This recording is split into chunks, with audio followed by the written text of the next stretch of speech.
So I get it, it's hot outside, and the idea of you wearing a jacket has you sweating just thinking about it. Well, gents, believe it or not, you've got options. In the case of this first example, the safari jacket, it was made specifically for men in hot weather. Originating in the early 20th century, it was made for Western explorers as they made their way through the continent of Africa. Lightweight and practical, these jackets were designed for harsh environments. Worn by hunters, adventurers, and military personnel. The key features of a classic safari jacket are, first up, 4 pockets, 2 chest pockets, 2 lower pockets, often with button flaps. They were designed to be large and functional, often carrying binoculars, maps, ammunition, and other tools. Now, the material of the safari jacket was typically either cotton or linen. Both of these sewn in a tight but breathable weave, suitable for warmer weather, yet tough enough to be able to deal with thorns in the bush. Now, normally worn over a shirt, the safari jacket is unstructured, made to fit closer to the body, which actually gives the wearer more freedom of movement, and from a style perspective,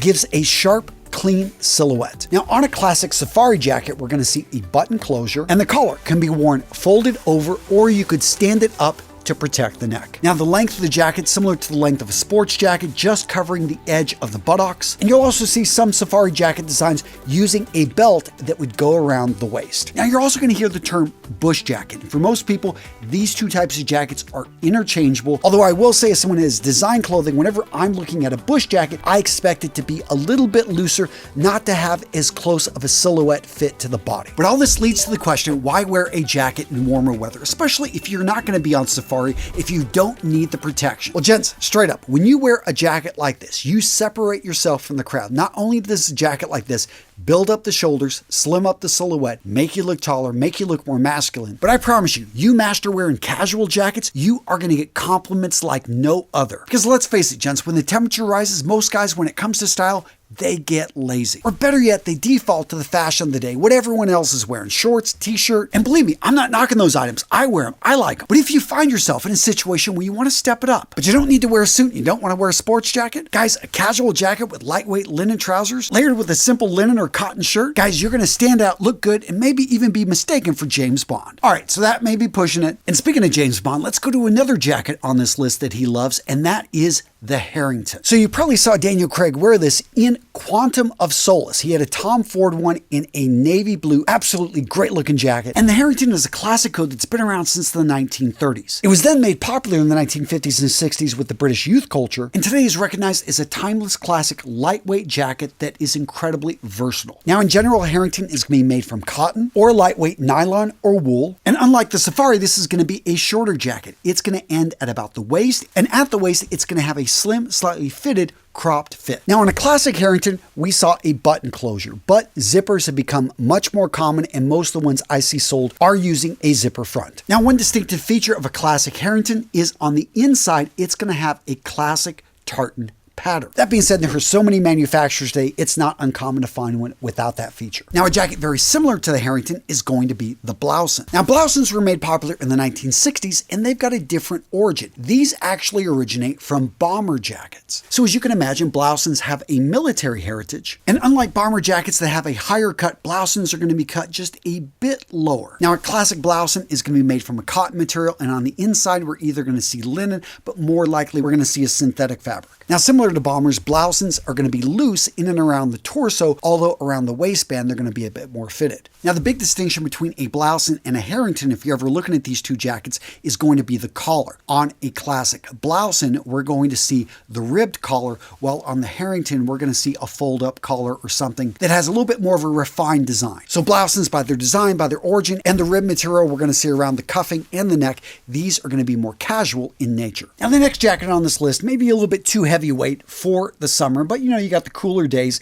and there are lightweight versions of this jacket. I'm talking about the classic trucker. Now, denim jackets have been popular since the 1960s, a big part in the fact they're made from a durable material, great for workwear. And now that this material is ubiquitous throughout menswear, it's easy to pair with a variety of non-denim trousers. I personally think that if you find this jacket in a lightweight material, you've got something you can wear anytime during the summer. Well, anytime you're dressing casually. Because of the material, the rivet buttons, the overall style, yeah, this is definitely a casual jacket. Now, this next jacket is definitely one of the lightest on this list.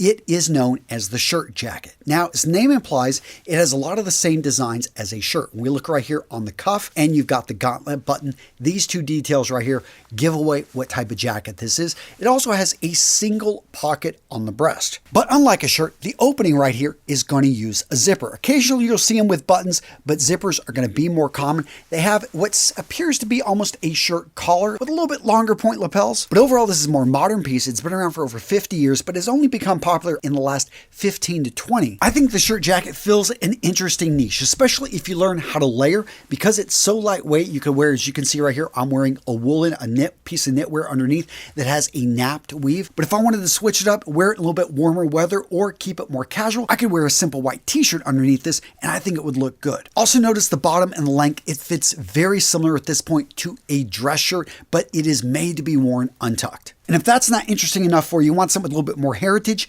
but just as unique, check out the Chore jacket. Now, the Chore jacket's been around for over 200 years, originating out of working class France. Typically, it's made from a tight woven cotton or denim, and a classic Chore jacket is going to come in a French blue color. Also, you notice the pockets, they're going to be larger. They aren't always going to have a closure. These pockets are made to hold tools or other loose items that a person would need. And with that, let's also talk about the classic fit of the Chore jacket. This should be a bit of a looser, a square fitting garment, although the ones being put out by modern fashion houses are going to have a more slimmed cut silhouette. And of course, this list would not be complete without the M65. This is the classic field jacket. Now, the original field jackets came out of World War II, but they kept evolving. And it was in the year 1965 when the M65 was released, a jacket made for soldiers to be able to deal with a variety of different situations from the fields of Europe to the jungles of Southeast Asia. Now, traditionally, field jackets were made from cotton, although you will find some in a lightweight twill. More modern versions made from nylons and blends up. A classic field jacket's going to have large pockets, whether for maps or ammunition, and the overall fit is going to be a bit looser. The original M65 jackets were made to be layered with. Now, when it comes to a front closure, the original field jackets used a button. Most modern versions, though, are going to switch over to a zipper. Overall, the field jacket is a casual jacket, but if unlined, made from a lightweight material, it could be a great summer addition for your wardrobe. Now, if you're looking to level up your style, you really need to check out my free community over on School. I've set this community up so we've got free classes that you can make your way through step by step and learn the basic foundations of men's style. We actually have giveaways. In fact, this year alone, I've given away over $15,000 in gear that has accumulated here in my office, and I love sending it out to you guys free of charge. And I have to say, the men that are in this group are friggin' awesome. We've got a no a-hole policy. People treat each other with respect. And what we've managed to create in this community is a place where a man can come in and ask questions and get some solid advice. So gents, use the link in the description of today's video. Go check out our free communities on School. These are for you to become the man you know yourself to be. Now, what about track jackets? Definitely casual. I don't know. I think Russian Gangster. Actually, I just saw the movie Gentlemen. Have any of you guys seen that? The Coach. I love Colin Farrell in that movie. In fact, I love that entire movie. Just such a great film. Seriously, the costume design, the clothing. Matthew McConaughey had some great looking suits and colors.